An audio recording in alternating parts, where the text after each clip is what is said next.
بسم الله الرحمن الرحيم. إن الحمد لله نحمده ونستعينه ونستغفره ونعوذ بالله من شرور أنفسنا ومن سيئات أعمالنا من يهده الله فلا مضل له ومن يضلله فلا هادي له وأشهد أن لا إله إلا الله وحده لا شريك له وأشهد أن محمدًا عبده ورسوله أرسله بالحق بشيرًا ونذيرًا وداعيًا إلى الله بإذنه وسراجًا منيرًا أما بعد فإن خير الحديث كتاب الله وخير الهدي هدي محمد صلى الله عليه وسلم وشر الأمور محدثاتها وكل محدثة بدعة وكل بدعة ضلالة وكل ضلالة في النار. أعوذ بالله من الشيطان الرجيم. بسم الله الرحمن الرحيم. ومن آياته أن خلق لكم من أنفسكم أزواجا لتسكنوا إليها وجعل بينكم مودة ورحمة. وقال الله تبارك وتعالى: الرجال قوامون على النساء بما فضل الله بعضهم على بعض وبما أنفقوا من أموالهم والله جعل لكم من بيوتكم سكنا. ہر قسم کی تعریف بڑائی کبریائی پاکیزگی اور بزرگی اللہ سبحانہ و تعالیٰ کے لیے سزاوار اور زیبا ہے، جو ساری کائنات کا مالک رازق حاکم اور معبود برحق ہے۔ لاکھا درود و سلام ہو تمام انبیاء علیہ السلام پر، خصوصیت کے ساتھ رحمت للعالمین سید المرسلین امام الانبیاء شافع محشر ساقی کوثر محمد مصطفیٰ صلی اللہ علیہ وسلم کی ذات گرامی پر۔ اللہم صلی علی محمد وعلی آل محمد کما صلیت علی ابراہیم وعلی آل ابراہیم انکا حمید مجید۔ اللہم بارک علی محمد وعلی آل محمد کما بارکت علی ابراہیم وعلی آل ابراہیم انکا حمید مجید۔ معزز علماء کرام، محترم بزرگوں، نوجوان بھائیوں، معصوم بچوں اور پردہ نشین اسلامی مائیں اور بہنیں، خطبہ جمعہ کا عنوان ہے بکھرتے گھر، اسباب اور اس کا علاج۔ محترم حاضرین جمعہ، ہر گھر کے اندر، ہر رشتے کے اندر بکھرتا ٹوٹتا ہوا ہم اور آپ محسوس کر رہے ہیں۔ خاندان، قبیلہ، اسی سے سماج اور معاشرہ بنتا ہے،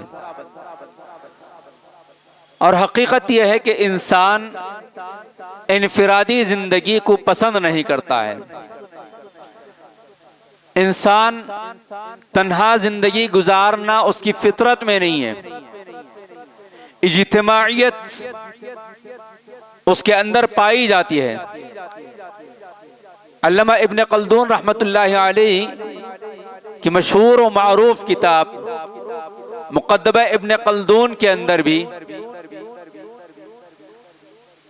واضح کیا ہے کہ انسان فطری طور پر تنہا زندگی گزارنا پسند نہیں کرتا ہے، اور انسان کو اجتماعیت ضروری اور لازمی ہے۔ تنہا انسان کچھ نہیں کر سکتا ہے۔ اپنے آپ کی زندگی کے لیے بھی تنہا انسان کچھ نہیں کر سکتا ہے۔ بہت ساری مثالیں دی گئی ہیں علم الاجتماع کے نام پر، سماجیات کے نام پر۔ ابن خلدون رحمۃ اللہ علیہ نے جو لکھا ہے اس میں بہت ساری مثالیں ملتی ہیں۔ ایک چھوٹی سی مثال دے کر میں اپنی بات کو آگے بڑھا دیتا ہوں۔ انسان تنہا زندگی گزارنا چاہتا ہے، اور وقت پر وہ ایک وقت کا 2-4 لقمے کھانا بھی چاہتا ہے، تو اس کے لیے بھی انسان تنہا کچھ نہیں کر سکتا ہے جب تک کہ اجتماعی شکل میں اسے تیار کرنے کے لیے 1 سے 2-4 قسم کے افراد میسر نہ ہو۔ چاول کوئی ایک انسان نہیں بلکہ اس کے پیچھے کئی لوگوں کی محنتوں کے بعد ایک انسان کے پیٹ میں اور اس کے منہ تک جانے والا لقمہ بھی جو ہے اس بات پر دلالت کرتا ہے کہ انسان کا یہ ایک لقمہ جو اسے کھانے کو میسر ہو رہا ہے، اس کے پیچھے بھی کئی لوگوں کی محنتیں اور کئی لوگوں کی قربانیاں۔ تو گویا انسان سماج میں تنہا زندگی گزار نہیں سکتا ہے، اجتماعیت اس کے لیے ضروری ہے۔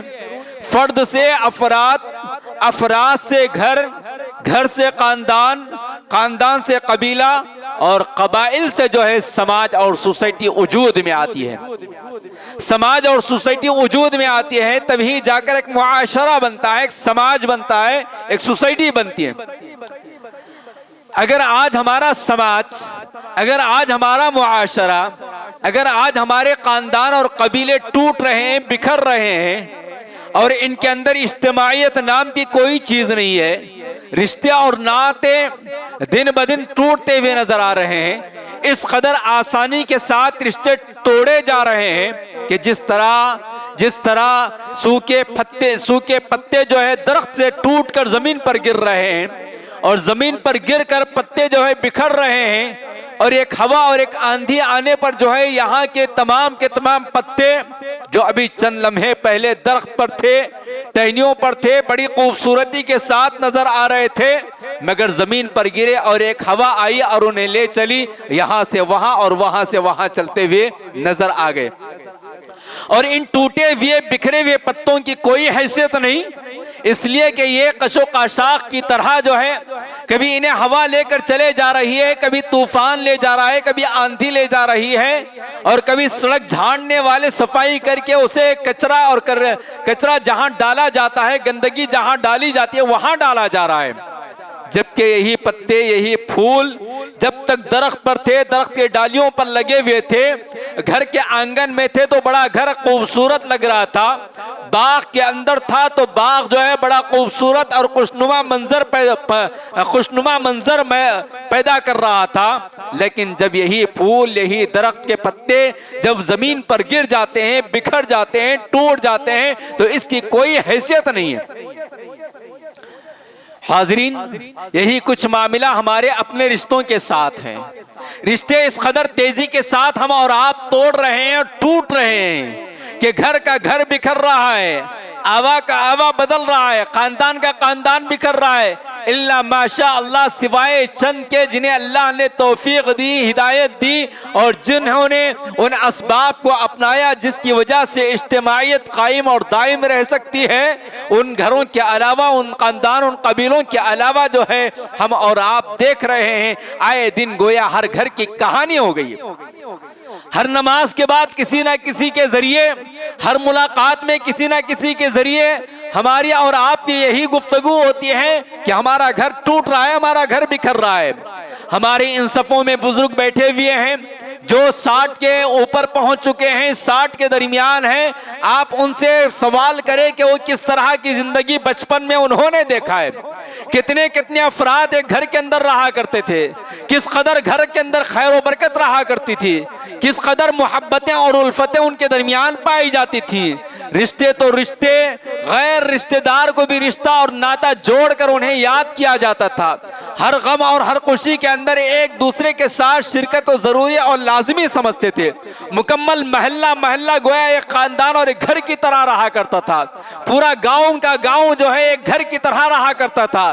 لیکن افسوس صد افسوس، ترقی جیسے جیسے ملتی گئی، مادہ پرستی جیسے جیسے ہمارے دل و دماغ میں گھس آئی، جیسے جیسے مال اور دولت کی فراوانی، جائیداد کی فراوانی ہوتی گئی، ہمارے گھروں کے اندر سے وہ محبت، وہ الفت، وہ بھائی چارگی، وہ سکون، وہ اطمینان، وہ راحت، ساری کی ساری چیزیں ختم ہوتی ہوئی نظر آ رہی ہے۔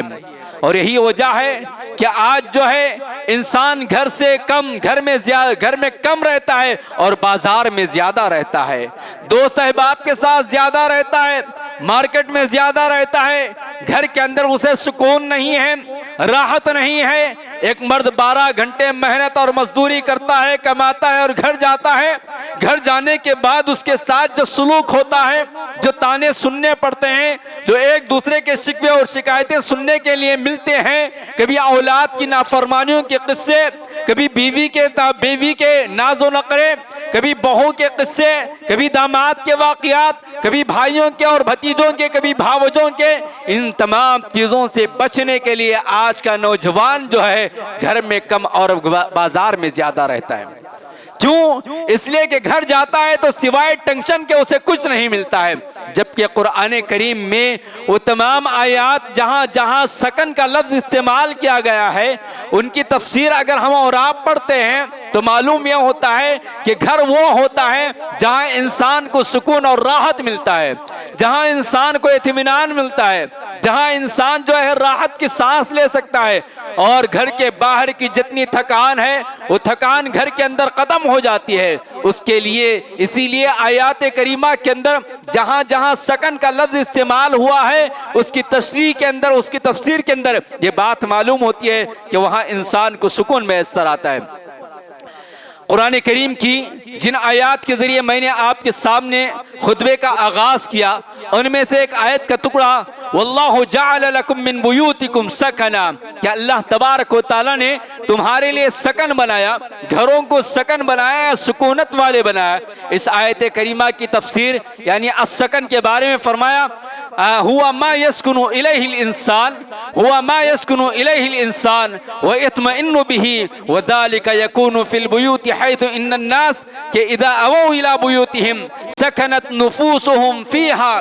سکن کی تفسیر یہ بتائی گئی، سکن کا معنی اور مطلب یہ بتایا گیا کہ انسان جو ہے گھر کے اندر، انسان اپنے سکن کے اندر، اپنے گھر کے اندر اطمینان پاتا ہے، سکون اسے میسر ہوتا ہے، طمانینت اسے میسر ہوتی ہے، راحت اسے ملتی ہے، اور جب بھی وہ انسان جو ہے گھر کو لوٹتا ہے، گھر کو واپس ہوتا ہے، تو وہاں اس کے دل کو اطمینان ہوتا ہے، اس لیے اسے سکن کہا گیا۔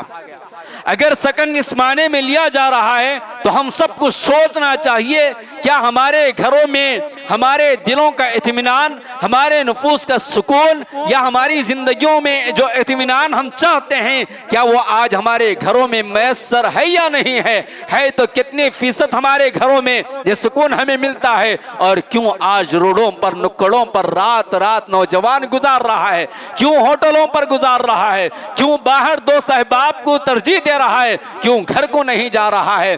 بظاہر وہ تھکا ماندہ ہے، وہ سونا چاہتا ہے، گھر میں رہنا چاہتا ہے، اولاد کے ساتھ بیٹھنا چاہتا ہے، بیوی کے ساتھ بات کرنا چاہتا ہے، بھائی بہنوں کے ساتھ رہنا چاہتا ہے، باوجود اس کے ان تمام خواہشات کے باوجود بھی وہ گھر نہیں پہنچ رہا ہے، اس لیے کہ گھر کے اندر وہ سامان میسر نہیں ہے جو سامان گھر کے اندر ہونا چاہیے، یعنی سکون اور اطمینان کا سامان۔ حضرات، موجودہ زمانے کے اندر ہر گھر کا ایک قصہ، ایک واقعہ، کوئی افسانہ نہیں بلکہ حقیقت پر مبنی واقعات ہم اور آپ سنتے اور سناتے ہیں کہ شادی ہوئی، بیٹا الگ ہو گیا، شادی ہوئی، داماد بیٹی کو چھوڑ دیا، شادی ہوئی، بھائی بیوی کو لے کر چلا گیا، ماں باپ کو چھوڑ دیا، شادی ہوئی، فلاں اس طرح جس قدر ہم اور آپ روزانہ ان واقعات کو سنتے اور دیکھتے ہیں، اور ہمارے اپنے گھروں کے سارے کی ساری چیزیں ہیں، یہ ساری کے سارے واقعات ہمارے اپنے گھروں سے جڑے ہوئے ہیں۔ ہر کوئی رشتہ توڑ رہا ہے، بھائی بہن سے رشتہ توڑ رہا ہے، بھائی بہن بھائی سے رشتہ، باپ بیٹے سے، بیٹا باپ سے، ماں بیٹی سے، بیٹی ماں سے، شوہر بیوی سے، بیوی شوہر سے، گویا رشتے ٹوٹتے ہوئے نظر آ رہے ہیں اور بکھرتے ہوئے نظر آ رہے ہیں۔ جیسا کہ میں نے ایک مثال کے ذریعے آپ کو سمجھایا تھا، ایک درخت کی مثال دیا تھا، اور یہی مثال جو ہے اگر کوئی موتیاں جو ہے 100 سے 1000 موتیاں کسی ڈبی میں رکھ لے یا کسی محراب میں رکھ دیں اور کہیں کہ میرے پاس اتنی موتیاں ہیں، لیکن وہ تمام کی تمام موتیاں بکھری ہوئی ہیں، تو کسی کے زیب و زینت کے کام نہیں آئے گی جب تک کہ ان موتیوں کو ایک تاگے کے اندر پرویا نہ جائے اور کسی کے گلے کا زیور نہ بنا دیا جائے، تب تک ان موتیوں کی کوئی ویلو اور کوئی قدر نہیں ہوتی ہے۔ اسی طرح جب تک ہمارے گھروں کے اندر اجتماعیت نہیں رہتی ہے، ہمارے رشتوں کے اندر اجتماعیت نہیں رہتی ہے، تو ان خاندانوں کا، ان قبیلوں کا اور ان رشتوں کا، ان نعتوں کا کوئی فائدہ نہیں ہے۔ رشتوں کی قدر و قیمت ہمیں اور آپ کو جاننا چاہیے۔ اللہ تبارک و تعالیٰ ساری مخلوقات کو پیدا فرمایا، انہی مخلوقات میں سے ایک مخلوق جو ہے اللہ تبارک و تعالیٰ نے صلہ رحمی کو پیدا کیا۔ صلہ رحمی کو جب اللہ تبارک و تعالیٰ نے پیدا کیا تو صلہ رحمی اللہ تبارک و تعالیٰ کے پیروں کو چمٹ گئی، واویلا کرنے لگی، کہا اے اللہ تو نے مجھے کیوں پیدا کیا؟ تیری یہ مخلوق، تیرے یہ بندے میرے ساتھ جو ہے بہت برا سلوک کریں گے، میرے ساتھ کھلواڑ کریں گے۔ اللہ تبارک و تعالیٰ نے جو بات صلہ رحمی سے کہی وہ قابل غور اور قابل عمل ہے۔ اللہ تبارک و تعالیٰ نے اس قدر سخت الفاظ کے ساتھ اللہ تبارک و تعالیٰ نے صلہ رحمی کو تسلی دیتے ہوئے، اطمینان دلاتے ہوئے کہا کہ اے صلہ رحمی، جو تجھ سے جڑے گا وہ مجھ سے جڑے گا، جو تجھ سے جڑے گا وہ مجھ سے جڑے گا، جو تجھ سے کٹے گا وہ مجھ سے کٹے گا۔ اللہ اکبر! کتنی بڑی بات ہے، کتنی بڑی بات ہے جس کو ہم نے ہلکے میں لے لیا۔ ہم رشتوں کو توڑ رہے ہیں، رشتوں کو کاٹ رہے ہیں، رشتوں سے دور ہو رہے ہیں، جبکہ اللہ نے کہا جو رشتوں کو توڑے گا، جو رشتوں کو کاٹے گا، جو رشتے سے نہیں جڑے گا وہ اللہ سے کٹے گا، وہ اللہ سے کٹے گا۔ یہ ہماری نمازیں، یہ ہمارے سجدے، یہ ہمارے صدقات و خیرات، یہ ہماری دعائیں، یہ ہمارے فرائض، یہ ہمارے نوافل، یہ ہمارے حج و عمرے کس کام کے ہیں اگر ہمارے درمیان رشتے اور نعتوں کی اہمیت نہ ہو اور رشتوں کو ہم نے نہ جوڑا ہو اور رشتوں کو جو ہے کاٹ کر رکھا ہو۔ کس قدر مشہور و معروف و حدیث ہے جس کو ہم نے بارہا سنا اور سنایا ہے۔ اللہ کے نبی علیہ السلام فرماتے ہیں ہر بندے کے اعمال ہر پیر کی شام اور ہر جمعرات کی شام اللہ تعالیٰ کے پاس پہنچتے ہیں۔ اللہ تعالیٰ تمام کے اعمال کو قبول کرتے ہیں سوائے دو کے، ان میں سے ایک وہ بندہ، وہ بدنصیب انسان ہے جو ہے رشتوں کو توڑ کر بیٹھا ہوا ہے، بات بن کر بیٹھا ہے، رشتوں کو توڑا ہوا ہے۔ ایسے بندے کے اعمال اللہ تبارک و تعالیٰ نہیں لیتے ہیں، نہیں لیتے ہیں۔ فرماتے ہیں اللہ کے نبی نے فرمایا اللہ تبارک و تعالیٰ ان دونوں کو اس کی حالت پر چھوڑ دیتے ہیں جب تک کہ وہ اپنی حالت کو نہ بدل لیں، یعنی رشتوں کو جوڑ نہ لیں۔ تو پھر ہماری آج کی نماز سے لے کر پیر کی شام تک کی نمازیں، پیر کے شام تک کے اعمال، پیر کے شام تک کی نیکیاں اسی طرح لٹکتے رہیں گی اگر ہمارے رشتے ٹوٹے ہوئے ہیں یا ہم نے رشتوں کو جوڑنے کی کوشش نہیں کی ہے۔ حضرات بہت سارے اسباب، ہر انسان کے اندر خود غرضی آ گئی ہے، مفاد پرستی آ گئی ہے، کینہ کپٹ، حسد، دشمنی، نفرت، عداوت، بغض، یہ ساری کی ساری چیزیں آئی ہوئی ہیں۔ اور یہ سارے کے سارے بد اخلاقی کے جو صفات ہیں وہ کیوں آئے ہیں؟ سوائے چند سکوں کے خاطر، جائیداد کے چند ٹکڑوں کے خاطر، چند بلڈنگوں کے خاطر، چند زمین کے ٹکڑوں کے لیے، چند پیسوں کے لیے، اپنی انا کے لیے، اپنی اولاد کی انا کے لیے، اپنی بیوی کو خوش کرنے کی انا کے لیے، اس کے سوا کوئی اور چیز ان تمام اسباب کو تلاش کرتے ہیں تو یہی چیزیں نظر آتی ہیں کہ ہمارے درمیان یہی انا، یہی خود غرضی، یہی مفاد پرستی، یہی بغض اور یہی کینہ کپٹ جو ہے ہمارے درمیان پنپ رہا ہے۔ کیا ایسے دلوں کا کوئی فائدہ بھی ہے جس دل کے اندر کینہ بھی ہو، جس دل کے اندر حسد بھی ہو، حسد کی آگ میں جلتا ہوا انسان ہو اور یہاں سجدے کرے، حسد کی آگ میں جلتا ہوا اپنے بھائی کو بے یار و مددگار چھوڑے، حسد کی آگ میں جلتے ہوئے اپنے ہی بھائی کو جو ہے گھر سے بے گھر کر دے، یا حسد کے کینہ کپٹ یا چند سکوں کے خاطر یا جائیداد کے چند ٹکڑوں کے خاطر اپنے باپ کو بے گھر کر دیے۔ کیسے کیسے واقعات آپ اور ہم دیکھ رہے ہیں روزانہ۔ آپ کو سوشل میڈیا پر روزانہ آپ کو یہاں کے جو لوکل چینلز ہیں ہر دن کوئی نہ کوئی نئی کہانی ہمارا پرانا شہر روز پیدا کر رہا ہے، اور یہ پرانے شہر کی کہانیاں روزانہ مسلمانوں سے جڑی ہوئی ہے۔ کوئی باپ بیٹے کو مار رہا ہے اور بیٹا باپ کو مار رہا ہے، بھائی بھائی کا قتل کر رہا ہے اور بیوی شوہر کو قتل کر رہی ہے، شوہر بیوی کو قتل کر رہا ہے. اور ابھی 2-4 دن پہلے آپ نے دیکھا اور سنا ہوگا کہ باپ بھائی مل کر جو ہے، باپ اور بہنیں مل کر جو ہے اپنے ہی بیٹے کا، اپنے ہی بھائی کا قتل کر دیا اور ایک کو زخمی کر دیا. ایسے کتنے واقعات روزانہ دیکھنے اور سننے کو ملتے ہیں.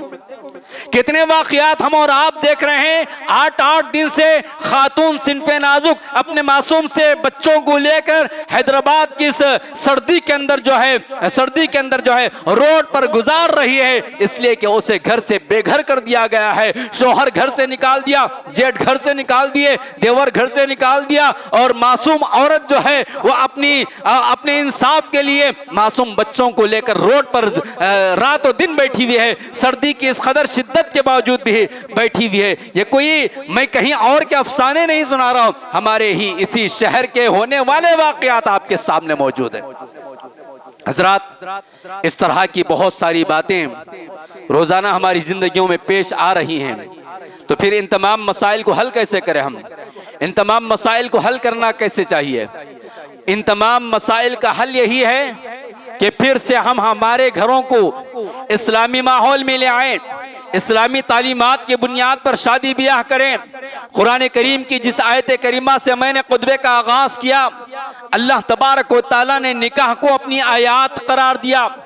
بہت بڑی بڑی نشانیوں کا اللہ تعالیٰ نے ذکر کیا. چاند و سورج کو اپنی نشانی قرار دیا. یہ بلند بالا پہاڑوں کو اللہ نے اپنی نشانی قرار دیا. رنگ و نسل کی مخلوقات کو اللہ نے اپنی نشانی قرار دیا. مختلف بولیوں کو اللہ نے اپنی نشانی قرار دیا. زمین کے اندر پائے جانے والے مختلف خزانوں کو اللہ نے اپنی نشانیاں قرار دیا. لیکن اس دیواجی زندگی کا معاملہ آیا، نکاح کا معاملہ آیا، تو اللہ نے اس کو بھی اپنی نشانی قرار دیا.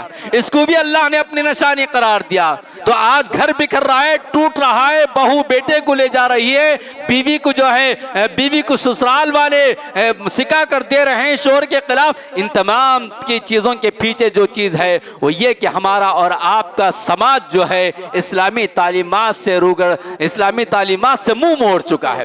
اسلامی تعلیمات سے منہ موڑ چکا ہے. اللہ نے فرمایا وَمِنْ آیَاتِهِ أَنْ خَلَقَ لَكُم مِّنْ أَنفُسِكُمْ أَزْوَاجًا. وہ اللہ تعالیٰ کی نشانیوں میں سے ایک نشانی یہ ہے، اس کی نشانیوں میں سے ایک نشانی یہ ہے کہ تمہارے ہی جوڑوں میں سے، تمہارے ہی نفسوں میں سے تمہارا جوڑ پیدا کیا، تمہارے ہی اندر تمہارا جوڑ پیدا کر دیا. یعنی شوہر کے لیے بیوی اور بیوی کے لیے شوہر، مرد کے لیے عورت اور عورت کے لیے مرد کو اللہ نے پیدا کر دیا. کیوں پیدا کیا؟ لِتَسْكُنُوا إِلَيْهَا، تاکہ تم دونوں ایک دوسرے کے ساتھ سکون کی زندگی گزار سکو، اطمینان تم پا سکو، راحت تم پا سکو. وَجَعَلَ بَيْنَكُمْ مَوَدَّةً وَرَحْمَةً، اور اس رشتے کے ذریعے اللہ تمہارے دونوں کے درمیان مودت، محبت، الفت پیدا کر دیتا ہے. اور ظاہر سی بات ہے 22 سالہ 25 سالہ 23 سالہ ایک خاتون، ایک لڑکی جو اب تک اپنے والدین کے پاس تھی اور اچانک ایک رشتہ طے ہوتا ہے، ایک اجنبی لڑکے سے رشتہ طے ہوتا ہے اور یہاں نکاح پڑھایا جاتا ہے، مہر دیا جاتا ہے، ایجاب اور قبول ہو جاتا ہے، اور ایجاب و قبول کے بعد وہ اجنبی لڑکی وہ اجنبی لڑکے کے ساتھ ازدواجی زندگی میں جڑ جاتی ہے. تو بسا اوقات دیکھنے کو ملتا ہے، سننے کو ملتا ہے کہ وہ لڑکی جو ہے اب اپنے ماں باپ سے بڑھ کر، اپنے والدین سے بڑھ کر، اپنے عزیز و قارب سے بڑھ کر یہ اجنبی لڑکا جو ایجاب و قبول اور مہر کے ذریعے شوہر بن گیا ہے، اس کے ساتھ محبت اور الفت میں اس قدر مگن ہے کہ وہ اپنے ماں باپ کو بھی جو ہے اتنی محبت نہیں دیتی ہے جتنی محبت اپنے شوہر کو دیتی ہے. کیوں؟ اس لیے کہ یہ اللہ کی نشانیوں میں سے ایک نشانی ہے.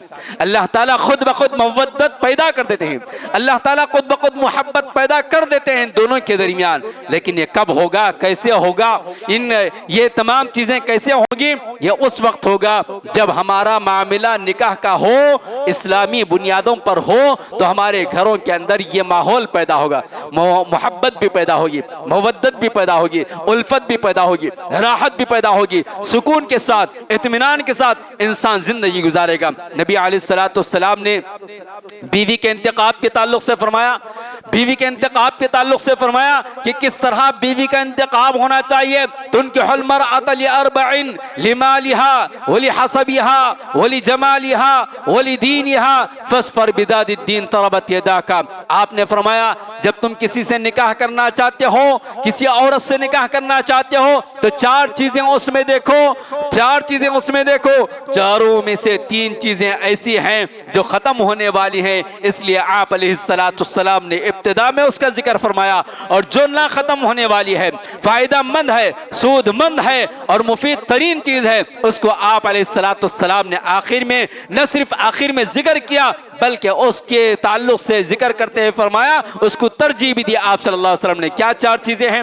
آپ نے فرمایا لمالہا، اس کا مال دیکھو، اس کا خاندان دیکھو، اس کا حسب و نسب دیکھو، ولی جمالہا، اس کی خوبصورتی دیکھو، ولی دینہا، اس کا دین دیکھو، اس کے اخلاق دیکھو، اس کی سیرت دیکھو، اس کی کیریکٹر دیکھو، اور اگر تم دینداری کو ترجیح دو گے تو فاظفر بذات الدین تربت یداک، کہ اگر تم دینداری کو ترجیح دو گے تو تم کامیاب ہو جاؤ گے، سرخرو ہو جاؤ گے، تمہارے ہاتھ جو ہے تم جو ہے کامیابی سے زندگی بسر کر سکو گے۔ مطلب یہ ہوا کہ ابتدا کے تینوں چیزیں ولمالہا، آج کسی کے پاس دولت ہے، آج کسی کے پاس دولت ہے، کوئی لمبا وقت نہیں لگ سکتا ہے کہ کروڑ پتی انسان روڈ پر آ جائے۔ ولی جمالہا، ولی جمالہا، آج بہت ہی زیادہ خوبصورتی ہے، کوئی زیادہ وقت نہیں لگ سکتا ہے کہ وہ خوبصورتی زائل ہو جائے، وہ خوبصورتی ختم ہو جائے، کسی حادثے سے بھی ہو سکتی ہے، اور بغیر حادثے کے ساتھ بھی جو ہے ایک عمر کے ساتھ خوبصورتی ختم ہو جائے گی۔ ولی حسبہا، حسب اور نسب، خاندان اور قبیلہ جو ہے وہ کبھی اچھا ہو سکتا ہے اور کبھی اچانک وہ برا بھی ہو سکتا ہے، لیکن جو چیز باقی رہنے والی ہے ولی دینہا، دینداری کو اگر ترجیح دو گے تو دینداری باقی رہ جائے گی۔ کیا آج ہم اپنے بچوں کے لیے جب رشتہ تلاش کرتے ہیں، چاہے بیٹی کے لیے ہو یا بیٹے کے لیے، کیا ان اصولوں کو ہم مد نظر رکھتے ہیں؟ ہاں رکھتے ہیں۔ صرف شروع کے تین چیزیں ہمیں یاد رہتی ہیں، صرف شروع کے تین چیزیں ہمیں یاد رہتی ہیں۔ مال دیکھا جاتا ہے، دولت دیکھا جاتا ہے، ان کا اسٹیٹس دیکھا جاتا ہے، ان کا رہن سہن دیکھا جاتا ہے، ان کا کھانا پینا دیکھا جاتا ہے۔ کتنے ایسے واقعات روزانہ آپ کے سامنے ہیں، ہمارے سامنے ہیں۔ میں ذکر کیا کروں، آپ سب جانتے ہیں کہ کس قدر مال و دولت کے پیچھے ہم بھاگتے ہیں، کس قدر خوبصورتی کے پیچھے ہم بھاگتے ہیں۔ دین کے نام پر جو ہے بہت کم رشتے قائم اور دائم ہوتے ہیں، بہت کم رشتے بنوائے جاتے ہیں۔ اگر مجھ سے کسی نے کہا کہ رشتہ دیکھا جائے اور میں نے کہا کہ اس مسجد کا فلاں مصلی ہے، بہت دیندار ہے، متشرع ہے اور متوسط گھرانے کا ہے، مڈل کلاس کا ہے، آپ اپنی لڑکی کو دے دیجئے، تو لڑکی کا باپ کہے گا کہ مولانا یہ چھوڑ دیجئے، کوئی اور دیکھیے۔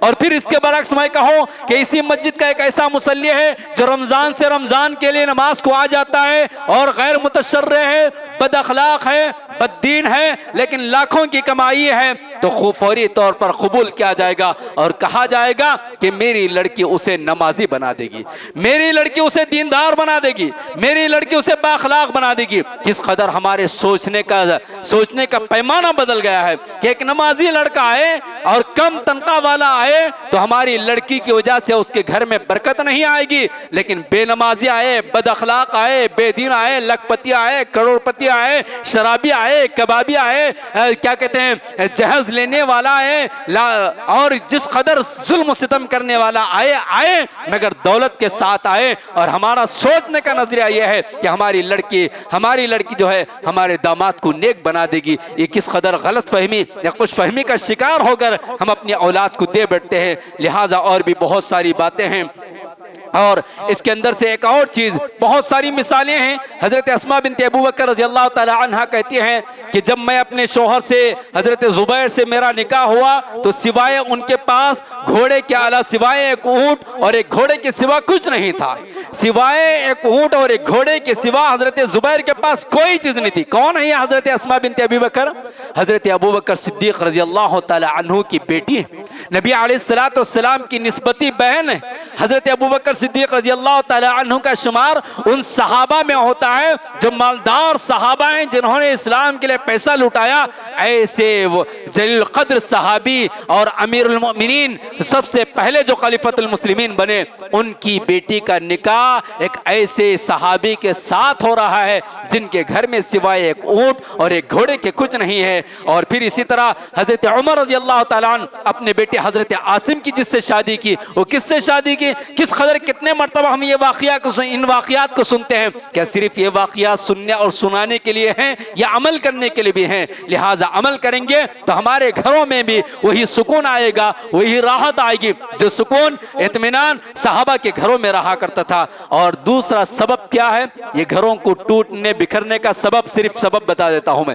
بیوی اور شوہر کے حقوق آپس میں ایک دوسرے کے حق ادا نہ کرنا. بیوی شوہر کے حق ادا نہیں کر رہی ہے, شوہر بیوی کے حقوق ادا نہیں کر رہا ہے, ماں باپ اولاد کے حق ادا نہیں کر رہے ہیں, اولاد ماں باپ کے حقوق ادا نہیں کر رہے ہیں, بھائی بھائی کا حق ادا نہیں کر رہا ہے, بیٹی ماں کا حق ادا نہیں کر رہی ہے, ماں بیٹی کا حق ادا نہیں کر رہی ہے. گویا دوسرا سبب جو ہے ہمارے گھروں کو توڑنے اور بکھرنے کا ایک دوسرے کے حقوق کی عدم ادائیگی ہے, عدم ادائیگی ہے. تیسرا ایک اور سبب جو ہے وہ تقسیم میراث کا ہے. میراث ہمارے درمیان تقسیم نہیں ہوتی ہے, ہوتی بھی ہے تو منمانی ہوتی ہے. کبھی بھائی کو محروم کر دیتے ہیں, کبھی بہن کو محروم کر دیتے ہیں. اس طرح کے بھی واقعات بہت سارے واقعات ہیں. اور ایک اور جو چیز ہے, مرد اور عورت کا جو کردار ہونا چاہیے, دائرے کار جو ہونا چاہیے, مرد کو کس قدر کام اور محنت کرنا چاہیے, اس کی کیا کیا ذمہ داریاں ہیں. مرد اپنی ذمہ داریوں کو نہیں سمجھا, عورت اپنی ذمہ داریوں کو نہیں سمجھی, لہٰذا دونوں کے اندر جو ہے ایک عجیب سی لڑائی اور عجیب سا ذہن پیدا ہو جاتا ہے کہ میں یہ کروں گا اور میں یہ کروں گی. اس طرح جو ہے ایک دوسرے کو نہیں سمجھنا, یہ بھی ہمارے گھروں کے ٹوٹنے اور بکھرنے کا سبب ہے. لہٰذا اللہ تبارک و تعالیٰ سے دعا ہے, اللہ تبارک و تعالیٰ ہم سب کو اسلامی تعلیمات کو اپنے گھروں میں رائج کرنے اور اسلامی ماحول پیدا کرنے کی ہمیں توفیق عطا فرمائے. اللہ تبارک و تعالیٰ ہمیں رشتوں اور نعتوں کو نبھانے کی توفیق عطا فرمائے. اللہ تبارک و تعالیٰ ان رشتے اور نعتوں کو نبھانے کے لیے صبر, تحمل, برداشت, ایک دوسرے کے حقوق کی ادائیگی جیسے اہم ترین چیزیں ہیں, اے اللہ اس کو اپنانے کی ہمیں توفیق عطا فرمائے. اے اللہ مسلم سماج کے اندر بڑھتے ہوئے فساد اور بگاڑ کو ختم کرنے کی ہمیں توفیق عطا فرمائے. آمین یا رب العالمین. اے اللہ ہمارے مساجد کی حفاظت فرمائیے, مدارس کی حفاظت فرمائیے, حرمین کی حفاظت فرمائیے, اس کی خدمت کرنے والے خادموں کی حفاظت فرمائیے. اللہ ہمارے ملک کی حفاظت فرمائیے. اللہ ہمارے ملک کے اندر امن و سلامتی عطا فرما دیجیے. اللہ جہاں جہاں ہمارے اس ملک کے اندر ظلم اور زیادتی ہو رہی ہے, اللہ گھروں سے بے گھر کیا جا رہا ہے, اللہ آپ ان کے حامی اور ناصر اور مددگار بن جائیں. اللہ ہم سب کو صحت و عافیت عطا فرمائیں. اللہ جتنے احباب آپ کے گھروں میں بیٹھ کر اللہ بیماری کے باوجود حاضر ہوئے ہیں, اللہ انہیں صحت کاملہ عاجلہ عطا فرمائے. اللہ جن بھائیوں نے اور جن بہنوں نے بیماری کے لیے شفا یابی کی دعا کی درخواست کی اور نہ کی ہو, اے اللہ ان سب کے لیے شفا کاملہ عاجلہ کی بھیک ہم آپ سے مانگتے ہیں. اللہ آپ ہم سب کو شفا کاملہ عاجلہ عطا فرمائیں. اللہ حلال روزی روٹی عطا فرمائیں. اللہ جو بن بیاہی بیٹھے ہوئے ہیں, اللہ ان کے لیے نیک اور صالح جوڑے عطا فرمائیں. اللہ جو شادی شدہ ہیں, غیر اولاد ہیں, اللہ انہیں نیک اور صالح اور فرمانبردار اولاد عطا فرمائیے. اللہ جن کے اولاد ہے ان کے اولاد کو نیک اور صالح بنا دیجیے. اللہ ہمارے گھروں کو ہمارے لیے سکون اور راحت کا ذریعہ بنا دیجئے. اللہ جتنے مرحومین ہیں اللہ ان سب کی مغفرت فرمائیے. اللہ ہم میں سے جن کے والدین 2 یا 1 گزر چکے ہیں اللہ ان کی مغفرت فرمائیے. اللہ جن کے والدین 2 یا 1 ہیں اللہ ان کی خدمت کر کے ہمیں آپ کی جنت پانے کی توفیق عطا فرمائیے. اللہ ہمارے درمیان جتنے علماء گزر چکے ہیں اللہ ان سب کی مغفرت فرما. اللہ جو علماء موجود ہیں اللہ ان کی قدر کرنے اور ان کے حقوق ادا کرنے کی ہمیں توفیق عطا فرما. آمین. بارک اللہ لنا ولکم فی القرآن العظیم ونفعنا وإياكم بالآيات والذكر الحكيم إنه تعالى جواب ملك بر رؤوف رحيم ورب حليم.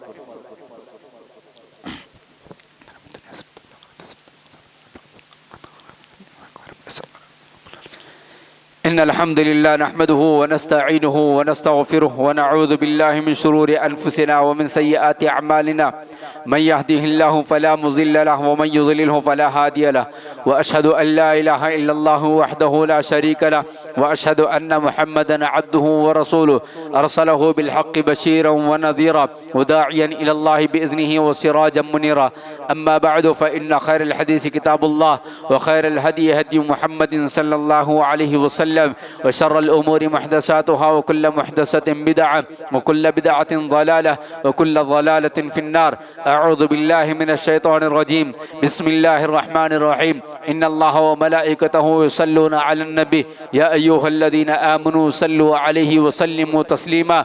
اللهم صل على محمد وعلى آل محمد كما صليت على إبراهيم وعلى آل إبراهيم إنك حميد مجيد. اللهم بارك على محمد وعلى آل محمد كما باركت على إبراهيم وعلى آل إبراهيم إنك حميد مجيد. اللهم انصر من نصر دين محمد صلى الله عليه وسلم وجعلنا منهم آمين. اللهم اغزل من قزل دين محمد صلى الله عليه وسلم ولا تجعلنا منهم آمين. رحمني ورحمكم الله. إن الله يأمر بالعدل والإحسان وإيتاء ذي القربى وينهى عن الفحشاء والمنكر ولذكر الله أكبر. والسلام عليكم ورحمة الله وبركاته.